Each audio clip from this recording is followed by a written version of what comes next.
Hey guys, tonight we're slipping back into a time when dinner didn't come from a glowing box with a ding, but from a wooden ladle dipped into something vaguely gray. The year is, let's just say, before seasoning, and you're standing in a medieval kitchen, if we can even call it that. It's smoky, it's dark, and there's a suspicious puddle under your feet that you're trying very hard not to think about. You're hungry, but not optimistic.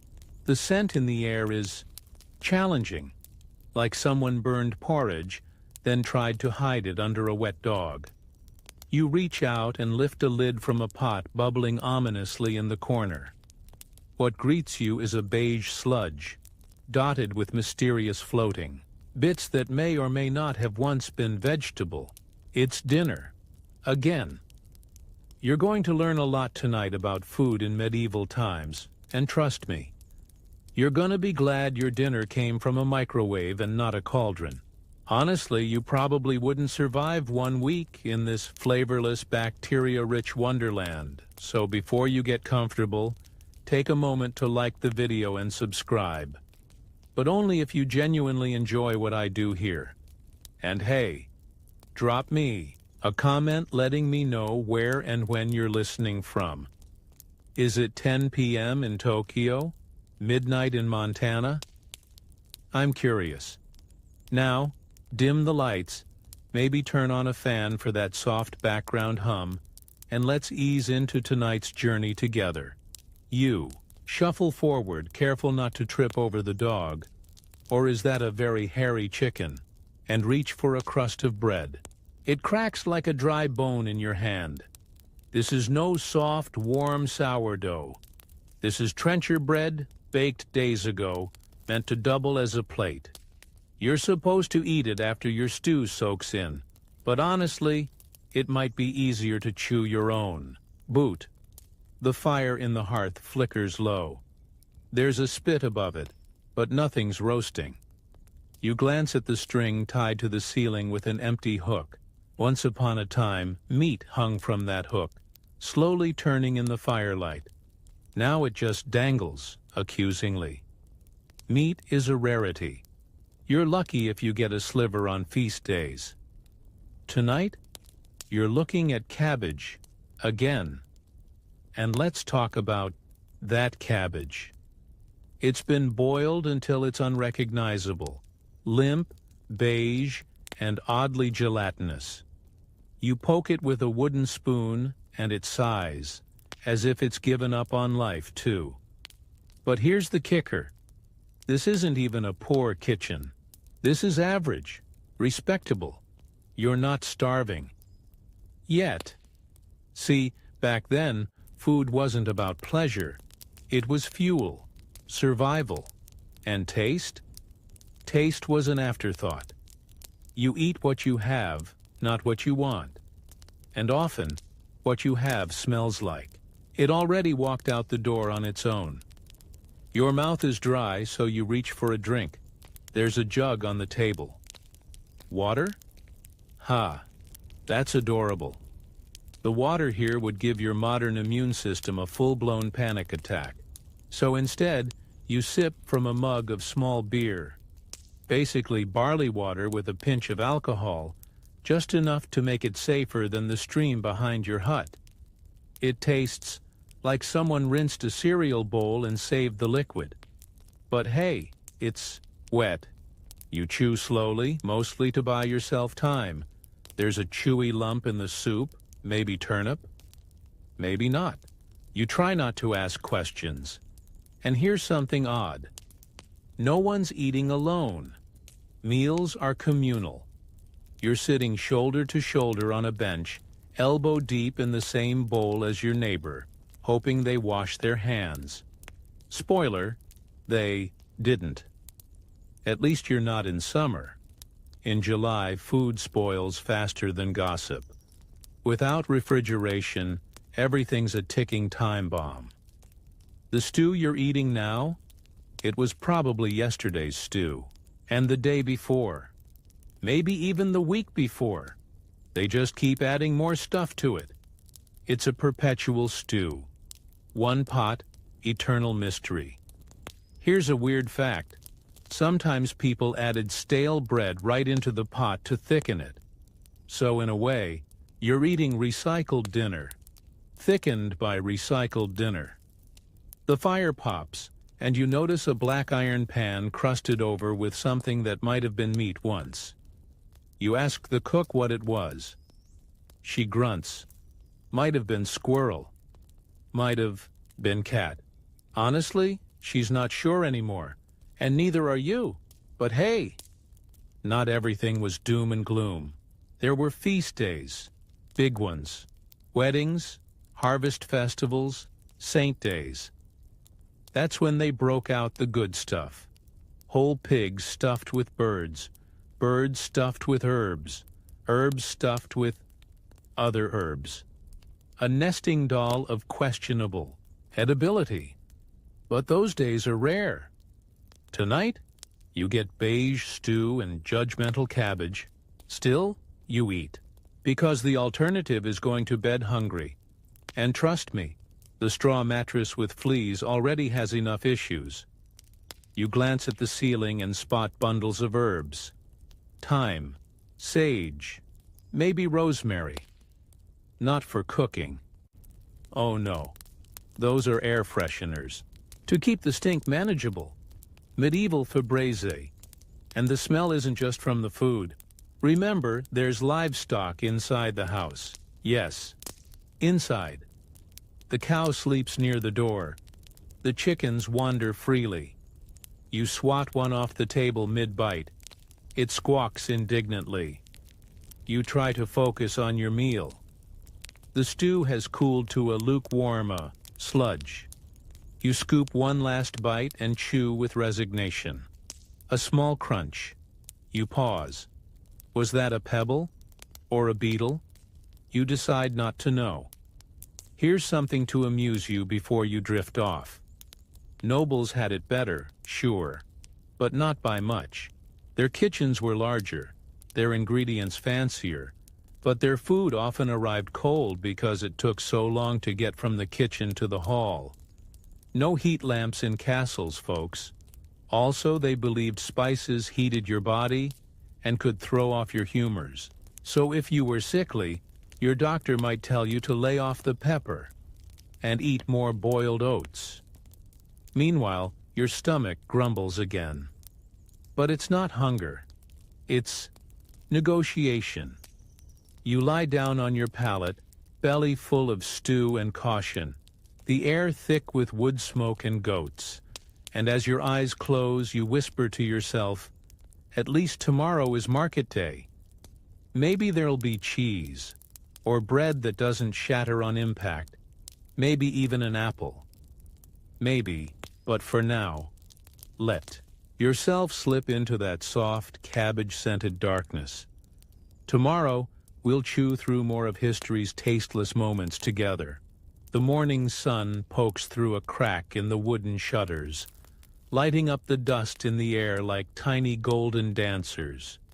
You groan and sit up, stiff from sleeping on straw that somehow got more uncomfortable overnight. There's something stuck. In your hair? It might be hay. It might be something else.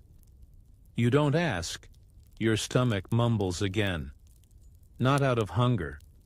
More like a reminder. A gentle nudge that says, "Hey, we survived last night's stew. Miracles do happen." Outside, the village is slowly stirring. Chickens cluck aggressively, pigs root near the mud path, and someone is already yelling about turnips.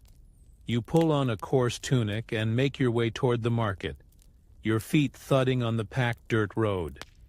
You're not alone. Dozens of people shuffle alongside you. Everyone's here for one thing: food. Not shopping in the way you know it. No cute baskets, no background music, no little free cheese samples. Just chaos, bartering, and a faint aroma of fish guts. You reach the square and instantly regret having a sense of smell. The medieval market is intense. Stalls lean into each other like they've had a few drinks. Meat hangs from hooks in the sun. Flies buzz like they've paid rent. A woman is selling something that might be eel or might be a long, wet rope. A small boy chases a goose. The goose is winning. You weave through it, dodging puddles and suspicious sausages. A merchant yells out, "Freshly salted herring! You ain't need." Glance at the barrel. The herring are staring back.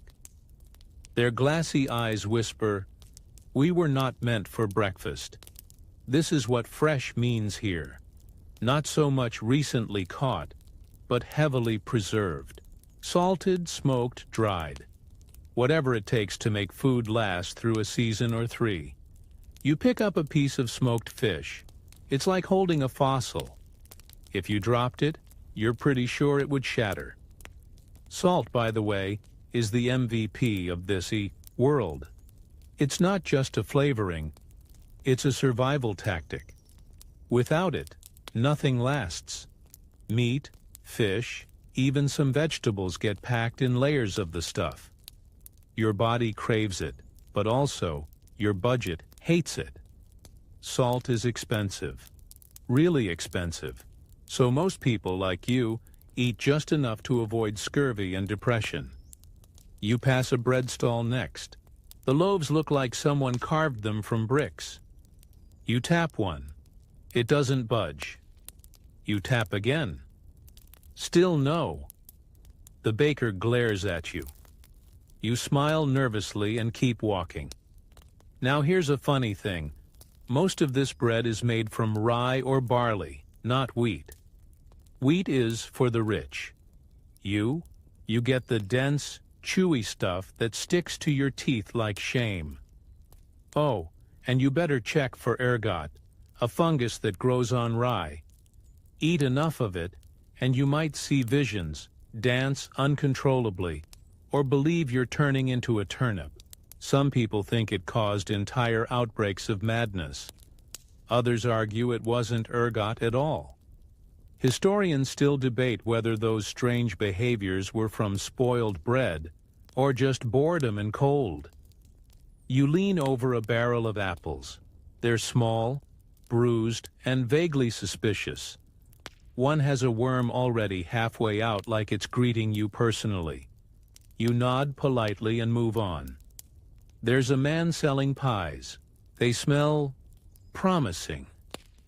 You ask what's inside. "Whatever we had left from yesterday," he replies. You take a gamble and buy one. The crust is hard, but warm. You bite in. Could be pigeon, could be turnip, could be both. At least it's hot, and hot food is a luxury.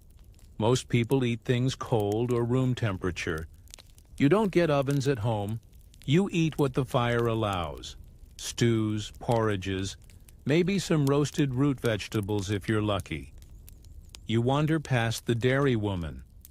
She's selling cheese so strong it could file taxes. Next to her, a jug of clabbered milk, curdled on. Purpose. People drink it. Willingly. It's an acquired taste. You pass, but wait.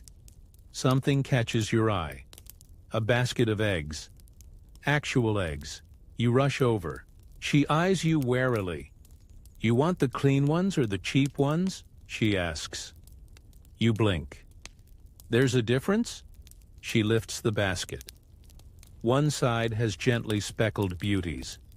The other looks like a chicken got stage fright. You buy two, from the clean pile. You're feeling fancy.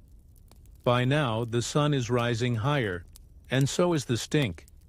The fishmongers are losing their battle with time. A rat scurries under a cart. The eel rope has disappeared.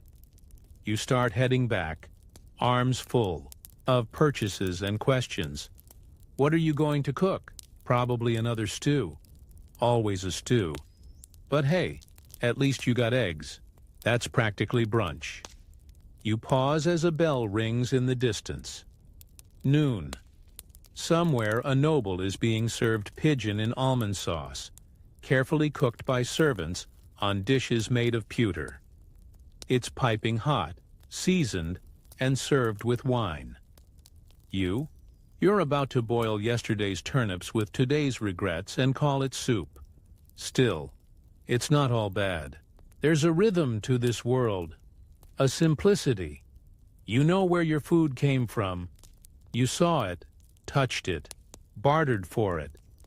That pie might have pigeon, but at least it wasn't made in a fluorescent-lit factory. You return home and start chopping vegetables.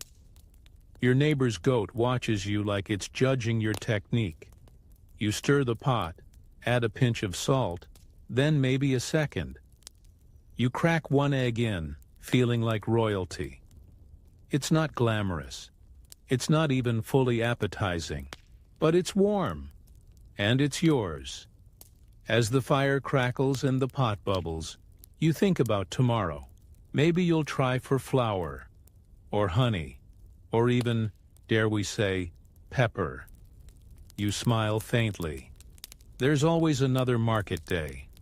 Always another stew to stretch. Another joke to make about chewing your bread like it's medieval gum.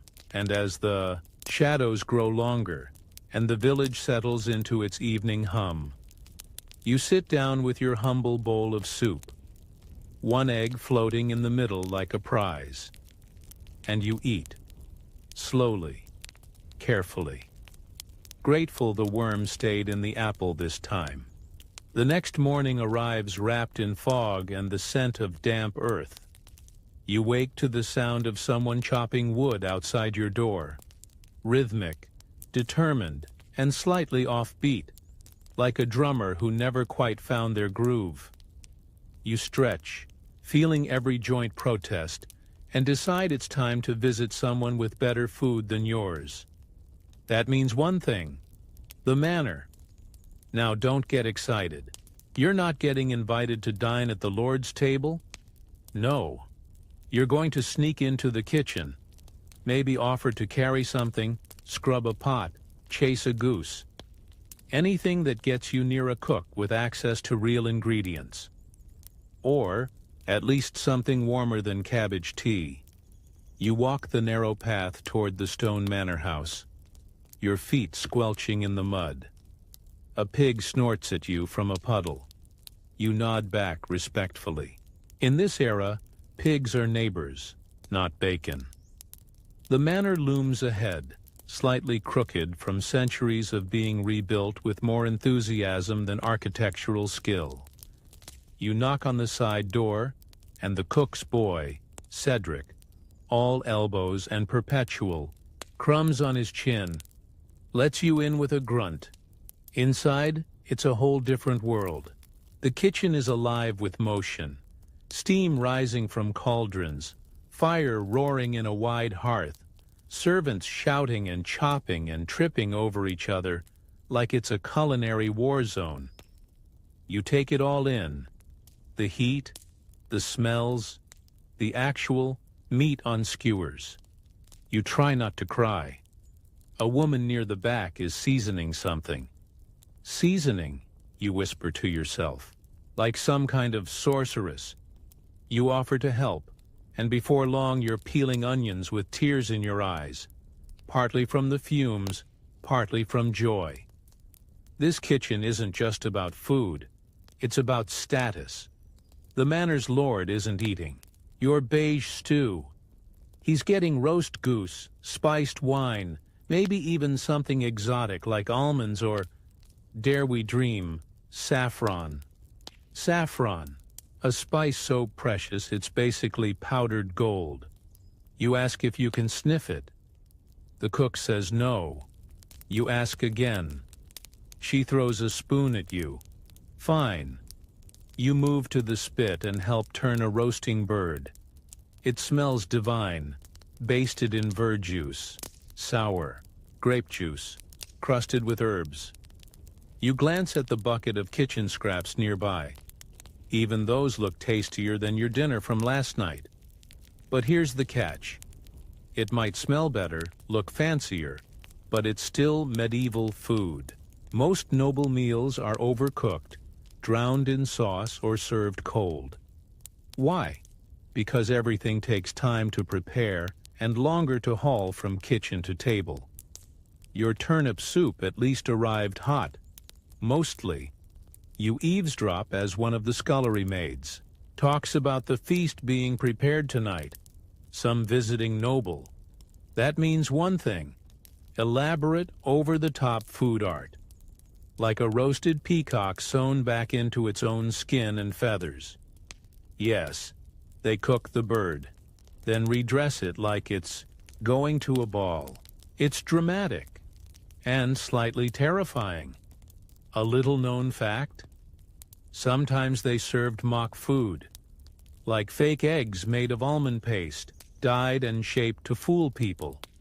You wonder how many nobles bit into one expecting yolk and got sugar instead. Historians still debate whether these illusions were meant to impress or just confuse already drunk guests. Someone calls out for a sauce. You grab a bowl and bring it over. It's thick, brown, and smells like vinegar met honey and got confused halfway. This is a sweet and sour meat sauce, surprisingly common.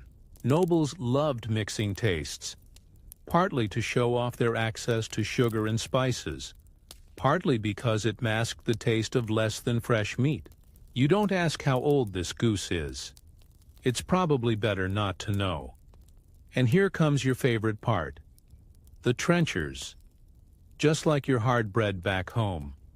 Only here they're made fresh, soft, and mostly ignored. Nobles eat off them, but rarely eat them.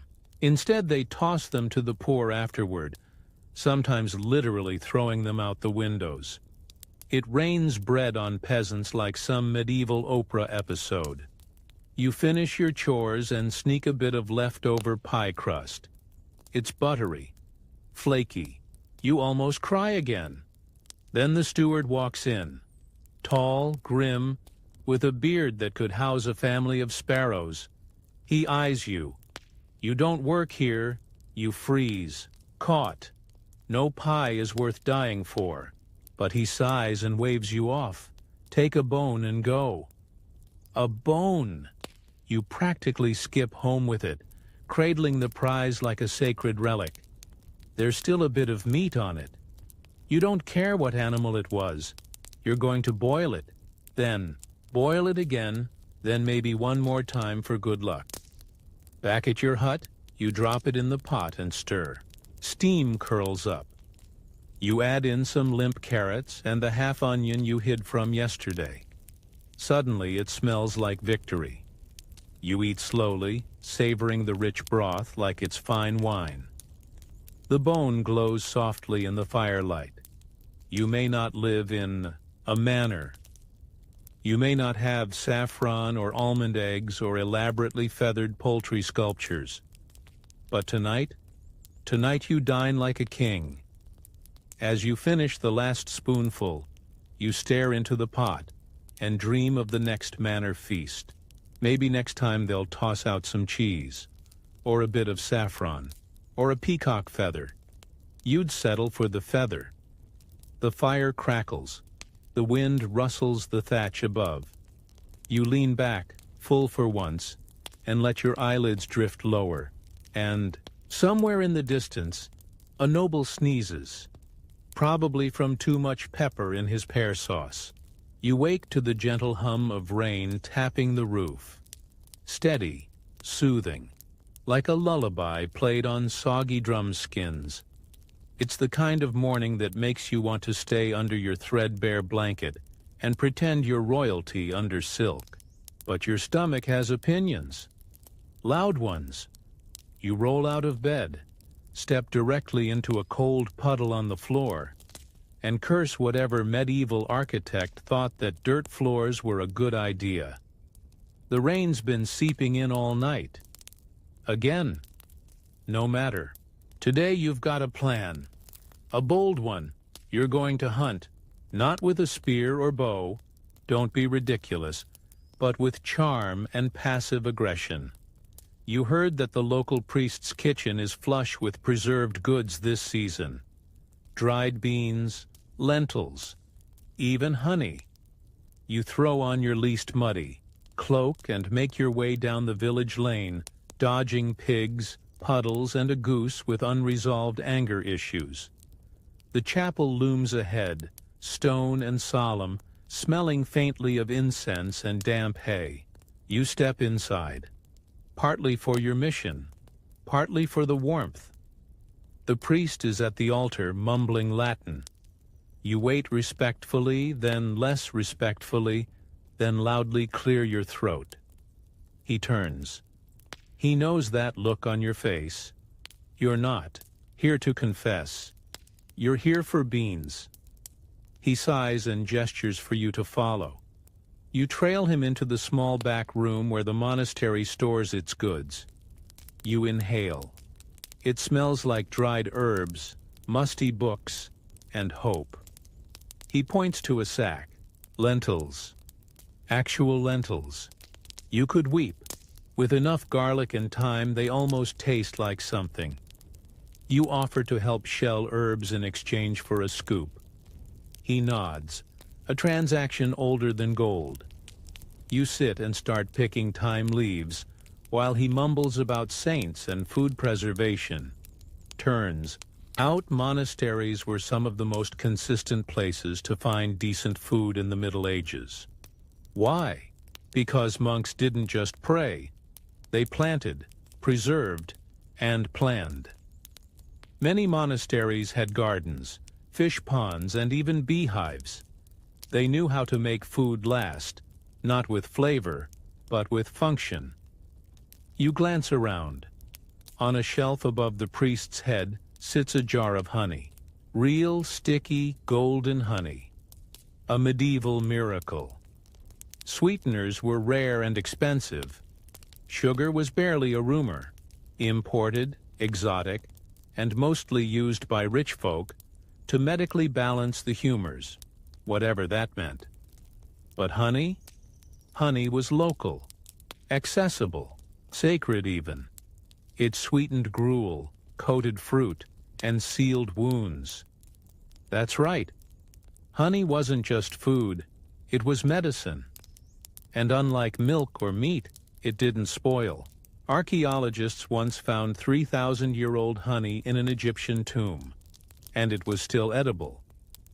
Not that you'd be snacking during a mummy tour, but still.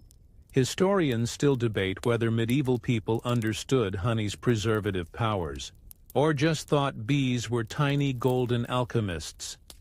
You finally earn your scoop of lentils. The priest also tosses you a small cloth pouch. Inside, 2 cloves of garlic. You blink. Garlic. Spicy, stinky treasure. You thank him and head back, out into the rain.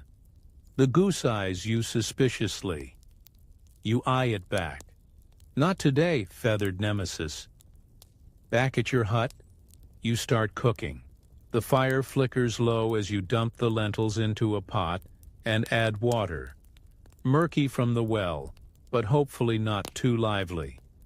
You crush the garlic with a rock, no fancy tools here, and stir it in, breathing in the rich, earthy scent. This is your lentil stew era, and honestly, it smells better than half the nobleman feasts you've hovered near. While the pot bubbles, you think about how few spices you ever taste. Black pepper? A fantasy. Cinnamon? A royal hallucination. Most of what you have is local. Mustard seeds, maybe juniper if you're lucky, and a lot of onions. Medieval food had less of a spice rack and more of a spice suggestion. That's why honey and garlic feel like luxuries. They change the game. As your stew thickens, you tear a piece of stale bread to soak in the pot. The crust softens just enough to not break your teeth. A low bar, but a welcome one. You eat slowly, savoring each bite like a noble might savor truffled swan. Yes, that was a thing. You wonder who decided some birds were meant to be dinner, and others were meant to judge you from puddles. By the way, lentils? Not just peasant food. Monks loved them too, partly because they were cheap, and partly because meat wasn't allowed. Most days, lentils became the meat substitute of medieval monastic life. They're full of protein and, more importantly, don't walk away when you try to cook them. You finish your meal and set the empty bowl beside the fire. The rain has softened, now just a quiet patter on the roof. Outside, the village is winding down. Fires glow behind shutters. The pig has gone to bed. Even the goose has mercifully vanished. You lie back, hands on your stomach, pleasantly full. Garlic, lentils, a hint of honey from licking the spoon. You're living the high life, medieval style. Tomorrow you'll have to think about foraging. Maybe mushrooms, maybe nuts. Maybe you'll try trading again. Or maybe you'll just sit in the chapel and listen to the priest talk about saints and salted herring. For now, though, you let your eyes close. The stew still lingers in your memory. Rich, warm, slightly overcooked, just like this century. You dream of cheese. A soft, creamy wedge that melts the moment you touch it, spreading warmth and flavor like a spell. You're holding a crusty loaf in one hand, a goblet of wine in the other, and the air smells like rosemary and toasted oats. Then, you wake up chewing your blanket. Cheese isn't a regular guest in your life. In fact, most days it's a ghost. Something whispered about but never seen. Still, today you're determined. You're going to chase that dream. You're going to find real medieval cheese. Now, you're probably picturing a big wheel of cheddar, maybe something sharp and tangy. But no, the cheese of your era is, let's say, agriculturally moist. More like a soft, tangy lump than anything you'd grate over pasta. Also, pasta hasn't made its big debut here yet. Sorry. You head toward the dairy farm at the edge of the village, following the faint but unmistakable smell of livestock and curdled ambition. The farmer, a leathery woman named Agnes, is already milking her cows, sleeves rolled up, hands moving like they're part of the animal. You offer to help. She grunts. You take that as a yes. The bucket fills slowly with warm milk. You marvel at it. Fresh, frothy, a little grassy. It's not pasteurized, obviously. Nothing in your world is. This milk is alive. It could probably apply for citizenship. Agnes brings you inside the dairy hut, where the magic happens. It's cool and damp, with shelves lined with soft cheeses, in various states of aging. Some are just lumps wrapped in cloth. Others are coated in herbs, ash, or what you sincerely hope is mold on purpose. She hands you a ladle. You dip into a vat of curdled milk and stir, watching the curds and whey separate like old friends, avoiding eye contact at a party. Most folks don't know, she mutters. But back then, cheese wasn't just food. It was storage, a way to make milk last through winter. And she's right. Refrigeration hasn't been invented yet. The idea of sipping a cold glass of milk? Hilarious. Dairy spoils fast, especially in warm weather, so turning it into cheese, especially hard, salty cheese, is like bottling sunshine for later. Historians still argue whether medieval cheese was usually eaten fresh or aged longer, Agnes adds, but it depended a lot on your cow and your patience. You help salt the curds, pressing them into rough rounds. They won't win beauty contests, but they smell earthy and honest. She gives you a small wheel, barely larger than your fist. This one's yours. Goat's milk. Made it yesterday. You cradle it like a newborn. Now here's the weird bit. Cheese wasn't always for eating. In some places, cheese was currency. Literally. You could pay taxes with it, bribe guards, even give it as a wedding gift. Imagine opening your dowry chest and finding dairy, and cheese came with superstitions. Some believed it cured illnesses. Others thought it could predict the future if dropped in water. You've never tried cheese divination, but after last night's stew, you're willing to experiment. On your walk back home, you nibble the edge. It's soft, tangy, and slightly sour. More yogurt than Gouda. But you love it anyway. It's yours. You pair it with a slice of your last bread. The combination is glorious. Cheese makes everything feel like a celebration. You imagine inviting people over just to say, "Behold, cheese." And they would gasp. Your hut has never smelled this good. As the sun sets, you tuck the remaining wedge into a cloth and store it in your coldest corner. A spot beneath a leaky wall that doubles as medieval refrigeration. You hope no rats find it. Or ghosts. You're not sure which is worse. You sit by the fire and think about dairy. It was central to rural life. Not just cows either. Goats, sheep, and even horses in some regions. Mare's milk was fermented into kumis, a drink that could probably power a horse-drawn chariot with sheer intensity. But cow's milk? That was the classic.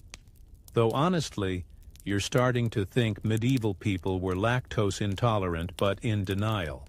Most cheese had lower lactose levels thanks to fermentation. So even if milk made you sprint to the outhouse, cheese might still be your friend. You sigh, full and warm. A rare combination. Outside, the wind picks up. Somewhere in the distance, a dog barks once, then reconsiders. You wrap your cloak tighter and watch the fire dance shadows across the walls. Tomorrow, maybe you'll try churning butter. Or trade for eggs. Maybe you'll ask the priest about those honeycombs you spotted on his shelf. But tonight, you've got cheese. Actual, edible, beautiful cheese. And for a peasant, the rooster crows at a volume that feels personal. You groan, flip over, and try to return to the dream you were having about bathing in warm soup. No luck. The rooster crows again, louder this time, as if it knows you're fantasizing about soup and wants to remind you you're still in 14th century reality. Your blanket smells faintly of smoke, sweat, and goat cheese. Comforting, in a rustic sort of way. Today's mission? Grain. You're down to your last handful of dried peas, and your stomach is officially over lentils. You need something different. Something that fills, thickens, absorbs. You're thinking of porridge, of coarse bread, of something that sticks to your ribs like a loyal dog. So you head toward the village mill, pouch in hand, hoping to trade for some flour. The path is muddy. The geese are hostile as always, and the air smells like someone lit a damp boot on fire. When you arrive, the mill is already rumbling. The wooden wheel creaks steadily as the river pushes it, turning heavy stones inside that grind grain into powder. It's hypnotic, slow, groaning, and oddly soothing. The miller, a man with forearms like ham hocks, greets you with a nod. He doesn't speak much, but he lets you help sweep husks in exchange for a scoop of coarse flour. You accept. It's not fine like today's bakery stuff. It's chunky, grayish, with bits of bran and who knows what else. But it's food. Sort of. You carry your prize home like a trophy. You're already imagining it bubbling in a pot, maybe with a splash of goat's milk if you can talk Agnes into sharing again. Now here's the thing about medieval grains. They were everything. Literally. Bread was not a side dish. It was the meal. It held other food. Soaked up sauce. Replaced spoons. And when there was no meat, no cheese, no peas, you could always mash up some barley and pretend it was dinner. You light your fire and start cooking. A thick, gloopy porridge bubbles in your pot, made with the grain you just earned. A pinch of salt and a sprig of dried herbs for flair. It smells earthy, warm, and a bit like boiled laundry. You take a bite. It's bland, but it fills, which, in your world, is the Holy Grail. Medieval folks used whatever grain was local. Rye, barley, oats, sometimes wheat if they were fancy. But wheat was expensive, often reserved for the rich or for religious feasts. For people like you got the leftovers, literally called maslin, a mix of whatever grains were still around. And don't even get started on bread quality. It ranged from soft and glorious to, you could build a cathedral with it. Rich folks got white bread, called manchet, made with sifted wheat flour. You get horse bread. That's not a nickname. That's what they called it. It had beans, bran, and sometimes weeds. Not for flavor, for survival. Historians still debate whether most peasants ate bread daily, or just on market days. Either way, chewing it felt like a workout. After breakfast, you gnaw on a crust left from yesterday's bake. It's gone stale overnight, which is about right for medieval bread. With no preservatives, it turns into a brick faster than you can say dental work. You dip it in broth to soften it. Sort of works. Kind of. You chew like a determined squirrel. Later, you wander the village square. Market stalls are just setting up. Baskets of withered turnips, strings of dried fish, and a suspiciously beige sausage that no one seems willing to explain. You trade a wooden button for a small bag of crushed oats. You don't even like oats. But in this world, you don't shop based on taste. You shop based on volume. As you walk home, a neighbor waves. She's baking flatbread on a hot rock. You can smell the grain burning slightly, a scent that somehow makes your stomach growl all over again. She offers you a piece. It's dense, chewy, and slightly gritty. There's probably sand in it. Literally. Sand, by the way, is a fun surprise in medieval bread. Millstones broke down over time, leaving tiny stone flakes in the flour. Eat enough of that and your teeth wear down faster than the patience of a monk at a tavern. You think about how modern folks toss bread if it's a little dry. Meanwhile, you just negotiated with a goose for a handful of barley. Back at home, you try baking something yourself, a crude loaf. You use flour, water, and a little animal fat for richness. No yeast, just time and prayer. You pat it into shape and place it near the fire, not in it. Your oven is a flat rock and some optimism. The smell slowly rises, smoky, toasty, with a hint of, was that your sock? It turns out flat and tough, but it's edible. You smear it with a bit of goat cheese and chew, letting the carbs dull your thoughts. And maybe that's the secret of medieval grain. It was steady. It didn't surprise you. It didn't sparkle. But it got you through winter. You curl up with your bread, listening to the quiet crackle of the fire, the creak of the rafters, the gentle snores of your neighbor's cow next door. The world is dark, cold, and full of odd smells. But tonight your stomach is full, and you earned it. Your mouth is dry. Not just, I forgot to drink water, dry. This is a medieval kind of dry. The kind that makes your tongue feel like it's been sun-dried, salted, and left under a haystack for a week. So naturally you think, drink. But, of course, this is the Middle Ages. Water isn't exactly trustworthy. That stream nearby? It's basically a broth of mud, duck droppings, and the occasional surprise eel. You tried drinking from it once. You spent 3 days regretting everything, so, instead, you follow the locals' lead. You're going to drink ale, not the frothy, craft-brewed stuff people sip while discussing hops and flavor notes. No, small ale. The medieval version of flavored hydration. Barely alcoholic, mildly sour, and brewed just enough to kill the nasties in the water. It's time to make some yourself. Your neighbor Osric is already brewing. His hut smells like wet bread and ambition. You offer to help, and he hands you a bucket of sprouted barley, which looks like someone tried to grow grass in a bowl of soup. Perfect. You dump the grain into hot water, stirring slowly. The heat draws out the sugars. It's warm, sweet, and smells a little like breakfast. If breakfast was liquid and slightly suspicious. Then comes the fermentation. You wait. You wait more.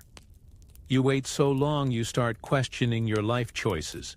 After a day or two, the surface bubbles slightly. A sign the yeast, wild from the air, has clocked in and started working. Drink it too early, Osric warns, and it just tastes like wet socks. Too late? You won't remember. Your name. You find the middle ground. You ladle yourself a mug. It's cloudy, lukewarm, and tastes faintly of malt, straw, and disappointment. But it doesn't kill you. So success. Here's the thing about medieval beverages. If it wasn't ale, it was probably mead or wine. But both were more expensive, and often saved for feast days or the wealthier crowd. For peasants like you, ale was breakfast, lunch, and dinner. Even children drank it. Historians still debate just how alcoholic small ale really was, or whether people were just slightly buzzed all the time, Osric mutters, sipping from his own mug. But at least it was safer than the river. You sit outside with your mug, watching the village move. The blacksmith hammers away at something that sparks. A woman chases a runaway goose. Someone sneezes in the distance, and you reflexively duck. Drinking was communal. Taverns weren't just places to get sloshed. They were hubs of gossip, business, and informal therapy. You didn't go for the flavor. You went because everyone else was there. And because sometimes your hut was cold, your bread was moldy, and your life was mostly turnips. Ale helped. Osric invites you to his version of a party. 2 neighbors, a cracked flute, and an extra pot of ale. You bring some leftover cheese. Someone else brings roasted onions. A third shows up with pottage, a stew of barley, herbs, and bits of what you're praying was a chicken. The ale flows. The flute wheezes. People laugh at things that aren't particularly funny, but it feels good anyway. You realize something. Maybe it's the fermentation talking. But medieval drinking was less about forgetting, and more about enduring. Not escape. Endurance. A way to soften the edges of a hard life. Later that night you stagger back home. Not drunk, just comforted. You think about how odd this would seem to modern folks. The idea of trusting your toddler with a mug of ale would probably trigger a visit from 5 government agencies. But here, it's just hydration with benefits. You fall asleep still tasting barley, dreaming of rivers that don't make you sick, of cups that refill themselves, of a world where water doesn't come with a side of worms. And until that world shows up, you'll take your ale cloudy and warm, thanks. You wake to the gentle gurgle of your stomach. It's not pain, exactly. It's Negotiation. Your insides are holding a medieval town meeting to discuss whether eating more boiled grain is a sustainable future. The answer is no. So today, you think protein. Real, honest-to-goodness meat. The chewy kind. The kind you dream about when your porridge tastes like cardboard and regret. Of course, you're not alone. Everyone in the village dreams about meat, talks about it, fantasizes, but few actually get it, because in this time, meat isn't just food. It's practically currency. Still, hope leads you to the village edge, where the hunters gather before disappearing into the woods. You tag along. You're not particularly skilled, but you're quiet and willing to carry stuff. And in the Middle Ages, that's enough to get you invited. The forest is thick and buzzing. You duck under low branches, step over roots, and try not to trip on anything angry or venomous. You clutch a dull knife that couldn't butter bread, let alone bring down a boar. But you're here. Hours pass. One hunter finds a rabbit. Another spots a deer but misses. You find a squirrel that may or may not already be dead. You pretend you didn't see it. Then, a miracle. A bird. Plump, unlucky, and possibly confused. The others chase it into a thicket. One throws a rock, a loud thump, then silence. You have meat. It's a pheasant, sort of like a medieval chicken that went through a rough time. You help carry it back, feeling like a legend. In the village, the cooking begins. The bird is plucked, cleaned, very casually, and skewered over the fire. The smell is intoxicating. Fat dripping onto embers, skin crisping slowly, herbs sprinkled with all the precision of a sneeze. You can hardly wait. Now, here's a juicy detail. In the Middle Ages, you wouldn't eat like this often. Meat was expensive and seasonal. You might go weeks without it. But when you did get some, it was celebrated. Every bite mattered. Some historians argue that peasants rarely tasted meat more than once or twice a week, the village elder says as you gather around. Others think we got more during winter culls or feast days. No one agrees. While the bird roasts, someone brings out pickled onions. Another person contributes a handful of roasted beans. The entire village buzzes with rare anticipation, like the Super Bowl, but with one drumstick. And here's a weird fact. People back then sometimes spiced meat with things like cinnamon, cloves, and even sugar, when they could afford it. Not because they were weird, but because spices were status. A roast wasn't just tasty. It was theater. You get a slice. The outside is crisp, the inside slightly pink and gamey. You chew, slowly, reverently. It tastes smoky, wild, and absolutely magical. You make eye contact with someone across the fire and nod, as if to say, "Yes, this is real. This is happening." They nod back, solemnly. Later, someone starts telling a story. Something about a boar hunt gone wrong and a bishop with very bad aim. You laugh more than the story deserves. But your belly is warm, and your fingers are greasy, and you feel rich. Meat. Rich. Back in your hut, you save a tiny piece in a cloth. Tomorrow's breakfast. It feels like hiding treasure. You think about how different food is in your time. Now, people worry about too much protein. Then, protein was gold. A bit of bacon fat stirred into beans, or a sliver of salted herring on dark bread. It was enough to turn a meal into a feast. And let's talk about preservation. Because if you had meat, you didn't just eat it. You salted, dried, smoked, and brined every scrap. People buried sausages in ash, hung legs of pork from ceilings, rubbed them with everything but guilt.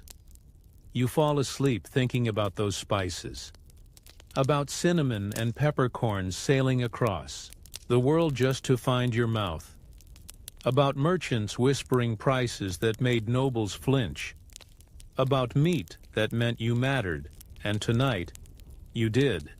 Your hands still smell like roasted pheasant when you wake, a good kind of smell, the kind that makes you stretch and smile and for a brief moment forget that your roof leaks and your mattress is made of straw that pokes you in places you'd rather not mention. You sit up, stomach grumbling again, but not in a desperate way, in a hopeful, maybe today won't be all lentils kind of way. That hope doesn't last because this morning, your neighbor bursts in, wild-eyed, and says, "They're out of salt." You blink. No salt. Anywhere. You stare at her like she just said the moon fell in the river. See, salt isn't just a seasoning in this world. It's survival. It preserves meat. It flavors porridge. It keeps your vegetables from tasting like wet leaves. It's basically medieval air conditioning. Without it, food spoils faster than a noble's mood when you step on his cloak. So you throw on your tunic, grab your coin pouch, containing a whole 2 buttons and half a copper, and head to the square. The market is a scene of low-grade panic. Stall owners mumble. Housewives glare at one another. A boy is crying over a carrot. It's grim. You find the salt merchant, a man with 3 teeth and 1 eyebrow, and he confirms it. The last shipment from the coast hasn't arrived. The roads are muddy, bandits, or floods, or both. Could be a week, he says, spitting thoughtfully into a barrel of something pickled. Could be a month. You try not to weep, because without salt, your food becomes your food. Unmasked, honest, terrible. In the Middle Ages, salt was gold. More valuable than sugar, more essential than spices, and often used as payment. Some towns even had salt taxes, and the word salary itself comes from salarium. Roman soldiers being paid in salt. Historians still argue over whether salt was more common than we think, or if it was mainly hoarded by elites and churches. Either way, you don't have any, and it feels like your taste buds have been sentenced to hard labor. You walk home in a daze, clutching a single radish. No salt, no chance. Lunch is grim. You boil lentils and onions, throw in a sprig of thyme, and taste it.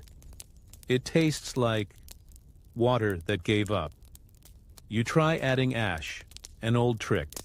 Just a pinch from the fire, like your grandmother used to do. It gives the stew a smoky note. Not good smoky. Just, I forgot to clean the pot, smoky. You chew slowly, staring out the door at a world that used to have salt. Then you remember something. Old Bertha, the herbalist who lives near the marsh, might have a secret stash. People say she keeps strange things. Mushrooms that glow. Bottles filled with frogs. A jar labeled, possibly not poison. You head her way. Her hut smells like rosemary and wet leather. She doesn't invite you in, just squints, then asks, "What's the trade?" You offer her your last wool thread and a carved bead. She considers. Then, slowly, she hands you a small pouch. Inside, gray, damp, slightly clumpy salt. You almost hug her. She growls. You don't. Back at home, you reheat the stew. Sprinkle, just a tiny pinch in.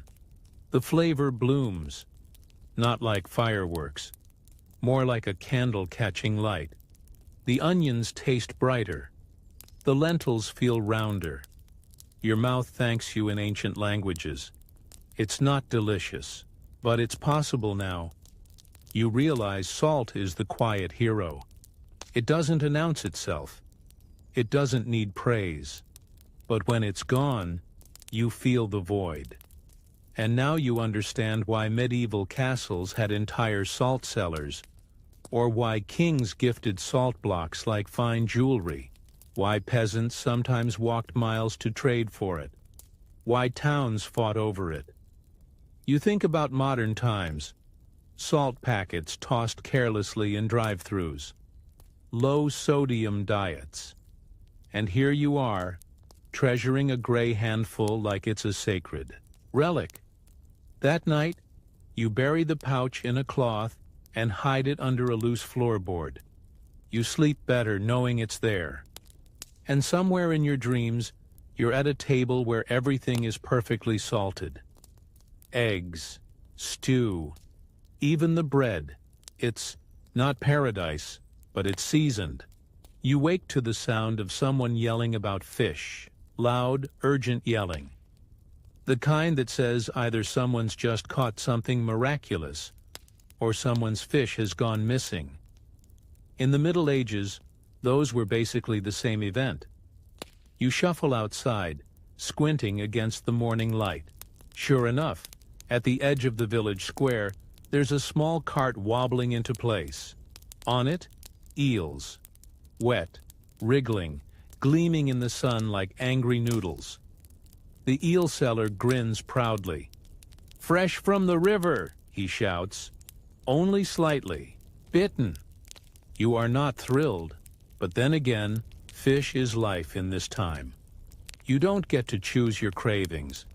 The church does that for you. And it's declared that roughly half the year is fasting season. That means no meat, no bacon, no beef, no juicy pheasant thighs, just fish.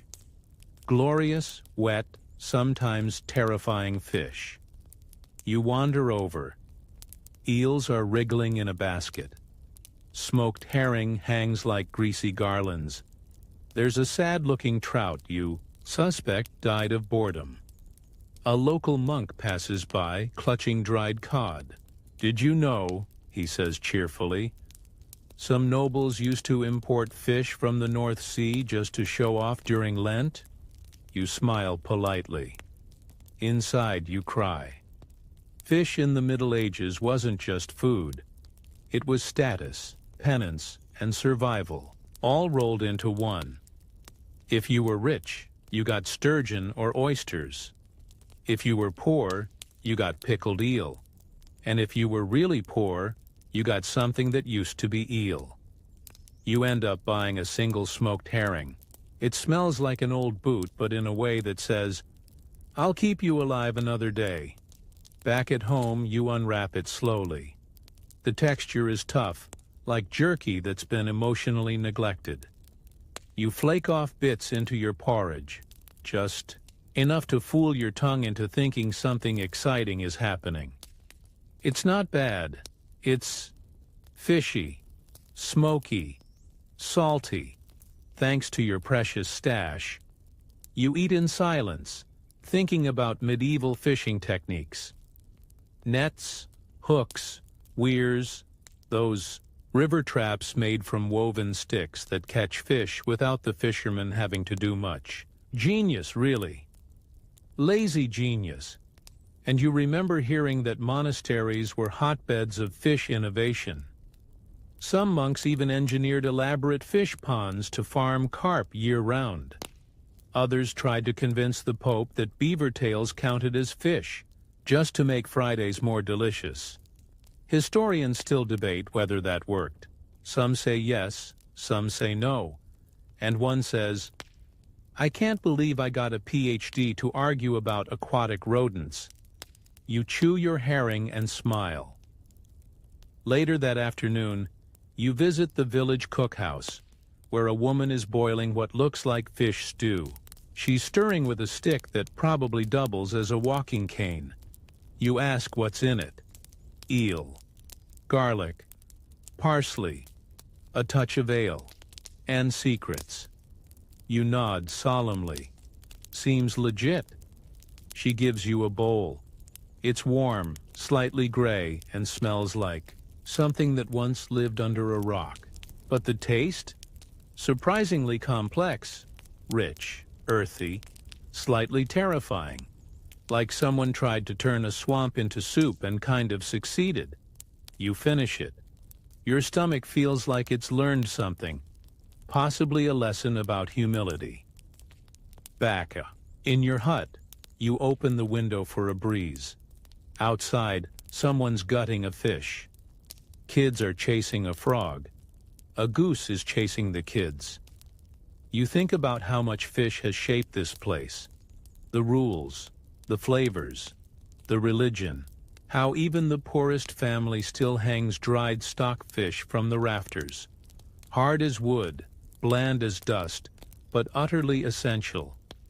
And you wonder how different life would be if the church had declared turnips the holy food instead. As the sun sets, you catch the last flicker of light on the eel cart, now nearly empty. The seller hums a tune. A woman haggles over a flounder. And somewhere, someone is probably trying to convince their child that eel pie is just like chicken.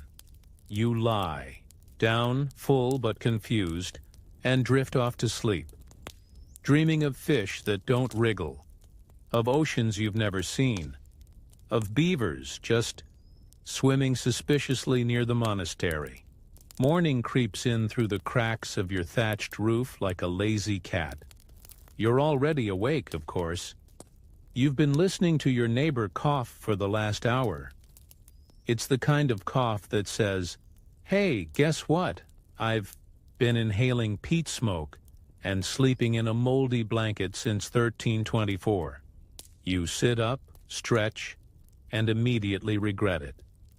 Your back pops in 3 places. Your knees creak like an old ship. Breakfast time. Except, you're out of porridge oats. Your brain immediately begins the math. No oats, no porridge, no warm belly. A truly dangerous level of crankiness. So you shuffle out, boots half-laced, to barter. Today's lesson? Trading for food. In a world without supermarkets, your pantry is as full as your network is strong. And unfortunately, your social circle mostly consists of one very cranky goat and a kid who tried to sell you rocks last week. You head to the communal oven first. Smoke is already curling from the chimney. The baker's apprentice, a teenager covered in a thin layer of soot and despair, shrugs when you ask for bread. "No, flour left," he says, yawning, millstone cracked. Again. You sigh. This is not unusual. Grinding grain was a daily ordeal in the Middle Ages. If your village had a mill, you were lucky. If it worked, you were blessed.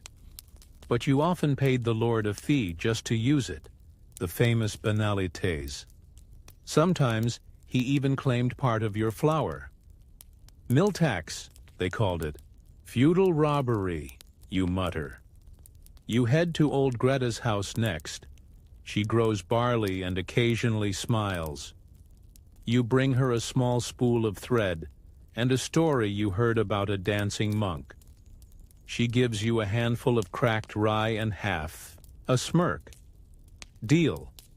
Back home, you toss the grain into a pot with water, a pinch of salt, carefully measured, of course, and some wild greens you foraged yesterday.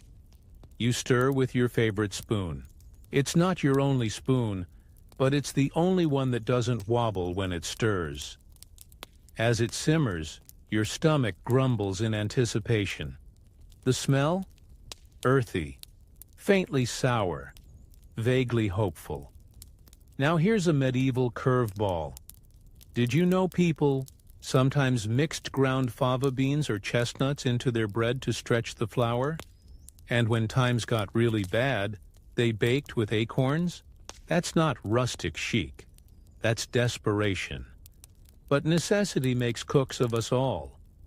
You sit by the fire and wait, thinking about how deeply food was tied to the seasons, and more importantly, to power.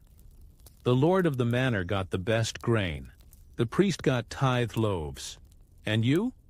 You got what was left after the rats and the taxes. Some historians say peasants had a varied enough diet across the year to avoid scurvy. Others argue that's nonsense, and they were just too busy starving to get scurvy. The truth? Probably somewhere in between, buried under a pile of turnips. You ladle out your porridge. It's thick, it's gritty. It clings to the spoon like it has legal rights, but it's warm, and it's yours. You eat slowly, eyes closed. There's a chewiness to it, a challenge. Each bite reminds you that you are alive, and that chewing is not optional. You smile. Outside, the day unfolds. Someone is plucking feathers. Someone else is yelling about cabbage. A dog tries to steal a flatbread from a windowsill and gets smacked with a ladle for its trouble. You head out again, curious about what others are cooking. At the far end of the village, a woman is making peas pudding. Dried peas, boiled until they surrender, mashed into something halfway between food and wallpaper paste. She adds a spoonful of lard. You raise an eyebrow. She winks. Lard is currency. Another man is roasting onions over an open flame. His beard is slightly on fire. He doesn't seem to notice. You help a child gather nettles. They're stingy, rude plants. But once boiled, they're rich in iron and don't bite back. You remember nettle soup. It tastes like spring with opinions. By midday, the sun is hot, and the smell of food has turned the village into a dreamy, smoky, hungry fog. You chew a piece of hard bread. So hard, in fact, it could probably be used as currency in emergencies. Still, it satisfies. You sit by a fence, watching people trade. An egg for a sprig of rosemary. A pint of ale for a bowl of stew. A smile for a story. Bartering isn't just economy. It's survival.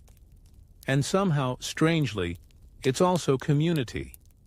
Because when everything depends on what you can grow, cook, or carry, you learn who you can trust, and who makes the best turnip stew when things get bleak. The sun dips low. You head home with a little flour, a bruised apple, and a sprig of something green that smells like hope. You're richer now, not by coins, but by calories. That night, you eat your barley stew with a side of crusty rye bread, and you feel like royalty. Royalty with very tired teeth. You wake before dawn again, because your neighbor's rooster is under the impression that 3:47 a.m. is sunrise. You make a mental note to have a talk with that bird, preferably over a fire, with rosemary. But you're already up, and so is your stomach, so you pull on your tunic and step outside into the misty gray of early morning. Today, you're heading out with the gleaners. It's harvest season, the brief moment in the year when the village stops grumbling and starts sweating. You don't own land, of course, most people don't, but you do have the right to pick up what's left behind. Gleaning, the leftovers, the edible afterthoughts of someone else's field. You and a small group of other villagers walk out past the hedgerows, baskets on backs, eyes low. You're looking for spilled grain, dropped beans, maybe the occasional turnip that escaped a sack. It's quiet out here. Just boots on soil, the rustle of wind through stalks, and someone occasionally muttering, "Ooh, barley." You find a few handfuls of oats, a sad onion, and something you hope is a parsnip. You don't ask questions. Into the basket it goes, and you remember, this was once law. In many parts of medieval Europe, Gleaning was protected. The poor had the right to scour the fields after the harvest. It was charity built into agriculture, survival baked into the system. Of course, some lords were more generous than others. Some posted guards. Some let their dogs roam. One even reportedly sprinkled ashes on the ground to spot footprints. Historians still debate how widespread gleaning rights truly were. Some argue it was romanticized later, a pastoral image of fairness. Others say it really did save lives. You find an almost whole apple and whisper a thank you to the tree. It's tart, but you munch it anyway. On your way back, you pass the mill again, repaired barely, and watch as someone loads grain into it. The wheel creaks. You wince. It sounds like someone's trying to teach a goose to sing. Back home, you empty your haul on the table. It's humble, but it's yours. Some oats, an onion, a handful of wilted greens, and that weird root you still hope is a parsnip. You make a soup. You always make soup, because it stretches everything. Water is your favorite spice. But today you add a hint of marjoram from a neighbor's window box. She didn't see you. Probably. As it simmers, you sit by the hearth and think about all the ways medieval folks scrounged and salvaged. There's a story, maybe true, maybe just dinner gossip, that some people used to boil bread crusts and bones to flavor soup 3 or 4 times over. Some even used perpetual stew pots, giant cauldrons that never fully emptied, just added to day after day, evolving into a mysterious, eternal broth. You stir your soup, amused. You're pretty sure your own pot has been seasoned with at least 7 forgotten meals. The smell is surprisingly good. Onion, greens, a touch of smoke. You chew slowly, savoring every bit. You wish for butter, or cheese, or frankly, a spoon that doesn't splinter. Afterward, you go for a walk. Down the lane, the Lord's Manor gleams, stone, glass, and smells of roasting meat. You envy it, but you also know something they don't: how to make a meal out of nothing, how to pull dinner from the dirt, how to make soup sing with only salt and a story. You pass a group of children tossing pebbles into a bucket. They're laughing. One girl has a turnip balanced on her head. You grin. Near the chapel, an old man hands you a small pouch, dried mushrooms. "Found 'em near the marsh," he says. "Could be poison, could be dinner." You thank him. Food, you realize, is trust. You eat what you're given, and sometimes you give without asking. It's not a recipe. It's a relationship. Back home, you tuck the mushrooms away for a night when soup needs magic. The fire crackles softly. You're full. You're tired. You close your eyes and drift into a dream where wheat fields shimmer like gold, and every gleaner finds a feast. And the rooster, he's delicious. You wake to the smell of smoke, not the cozy hearthside kind, the something's on fire kind. You leap up, heart thudding, only to find that your neighbor is roasting a hedgehog. Yes, a hedgehog. She waves at you cheerfully over the pit. "Wrapped it in clay," she says. "That's how you get the spines off clean." You nod slowly, not sure if you're more disturbed by the cooking method or by how normal this is starting to feel. Because today, you're learning the dark truth of medieval protein hacks. When meat was scarce, which it usually was, people got creative. Squirrel? Sure. Hedgehog? Absolutely. Badger? If you're brave. Cat? Let's not go there. You glance down at your own breakfast. a slice of bread so hard it could double as a roof tile, and a sliver of cheese that's definitely sweating in the sun. Still, it's protein. Kind of. You wander through the village, noticing just how rare actual meat really is. You pass no chickens being plucked, no pigs being roasted, and certainly no cows strolling about waiting to be eaten. That's because in the medieval economy, animals are not food first, they're assets. A chicken lays eggs, a cow gives milk, a pig eats your leftovers and grows fat. Very slowly, for a feast that may not come for another year. Killing them early? That's like burning your furniture to warm your hands for one night. You head toward the edge of the forest, where you've heard whispers of a poacher's path, a quiet trail where brave souls hunt in secret. Because here's the thing, hunting is illegal unless you're a noble. The forests belong to the king or the local lord. And if you're caught, best case scenario, a fine. Worst case, mutilation. Yes, really. So poaching becomes a gamble. One rabbit might mean a week of meals. It might also mean losing a hand. Still, the smell of roasting hedgehog is haunting your thoughts, so you follow the trail. You don't go far, just enough to see where others have snared small game. Rabbit tracks, bent branches, feathers. You even spot a crude trap made from string and a bent stick. It's clever, desperate, and probably illegal.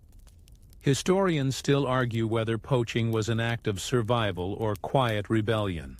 Some say it was resistance, a way for peasants to push back against an unfair system. Others say it was just hunger. Either way, you understand. Back in the village, a tanner tells you about blood pudding. Pig's blood, fat, oats, spices. You grimace, but he shrugs. Waste not, he says. Besides, it's actually kind of good. You nod. You'll take his word for it. For now, you think of the old woman down the lane who traps birds with sticky sap, or the boy who once tried to catch a frog with a spoon, or the monk who insisted that snails were fish because they live near water. Food rules in this era are like clay, bendable, often sticky and full of loopholes. You head home, where someone's traded you a small hunk of salted pork for a favor involving fence mending. You don't ask questions, you just boil it for a long time and toss in some lentils and garlic. The smell fills your hut. It's thick, meaty, and almost makes up for the lack of dessert. Almost. You chew slowly, feeling the rich saltiness coat your mouth. You close your eyes. This is luxury. You picture the castle up the hill, where the Lord's feast includes swan, venison, quail, and probably something with gold leaf on top. They eat meat daily. They hire cooks. They serve peacocks with their feathers reattached just for show. And you eat hedgehog dreams and lentil soup. But oddly, you don't feel bitter. Because here, even a slice of pork feels like triumph.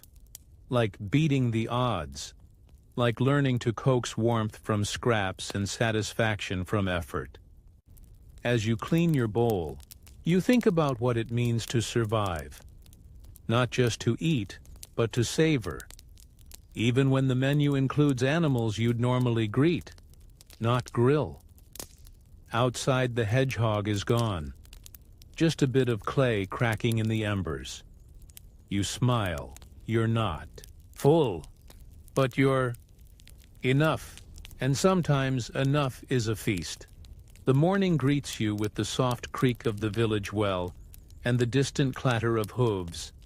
Someone's cart losing a wheel again. You stretch, step outside, and immediately step into something warm and squishy. You look down. It's manure. Again. It's a fitting start to a day focused on a very specific, very unavoidable part of medieval life: food preservation.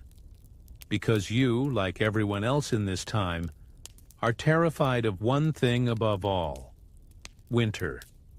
When the days get short and the frost bites through your bones, the fields go silent. No more greens, no more fresh anything. And if you didn't prepare, well, then you don't eat. Or worse, you eat the emergency soup made from shoes and regrets. So today, you're preserving. First stop, the salting shed. Not yours, of course. It belongs to the wealthier family in the village, the ones with an actual floor inside their house. You help them scrape down a side of pork, thick with salt crystals, turning it so the brine runs off evenly. Your fingers burn from the salt, but you smile anyway, because in here, meat becomes time-proof. Salt is gold here, sometimes literally. It's precious, expensive, and tightly controlled. The poor get only a little, just enough to preserve a few scraps. But if you've got connections, or a friend with a bartering goat, you might score a handful.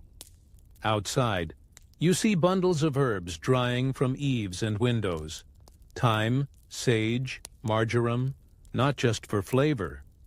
They're thought to ward off sickness, evil spirits, and your neighbor's terrible breath. You remember helping the healer hang nettle leaves last summer. She said they'd keep the blood honest. You're not sure what that means, but you still brew it into tea sometimes, just in case your blood gets cheeky. You pass the communal bread oven, where someone is baking hardtack, a kind of bread so tough it once knocked out a monk's tooth.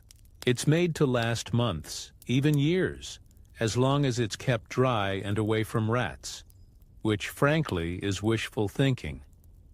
Next, you join a group in the garden digging up root vegetables: turnips, beets, onions, all stored in cellars or buried under straw to keep the frost out.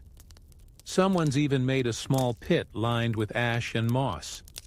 It smells like damp hope. Then comes the pickling. A woman near the chapel is boiling vinegar, tossing in wild garlic bulbs and tiny cucumbers she calls snake apples. You help her spoon the mixture into ceramic jars, sealing them with wax. The smell is eye-watering, like something between a potion and an insult. But it'll last through February, which makes it precious. You remember your own humble stash. At home, a small pot of fermented cabbage you started last week. It's bubbling slightly. Smells weird. Might be food. Might be an experiment. Speaking of experiments, have you heard of bog butter? Some people used to bury butter in peat bogs to preserve it. For months, or years. Archaeologists still dig it up today, often still edible, although no one's volunteering for taste tests. Except maybe that one guy in the tavern who'll eat anything for a coin. You smile at the thought. Medieval people were fearless, or just really, really hungry. The day wears on, and your basket grows heavier. Pickled onions, dried herbs, hard bread, a suspiciously squishy apple. You even score a jar of honey from a beekeeper traded for help fixing a fence. Honey doesn't spoil.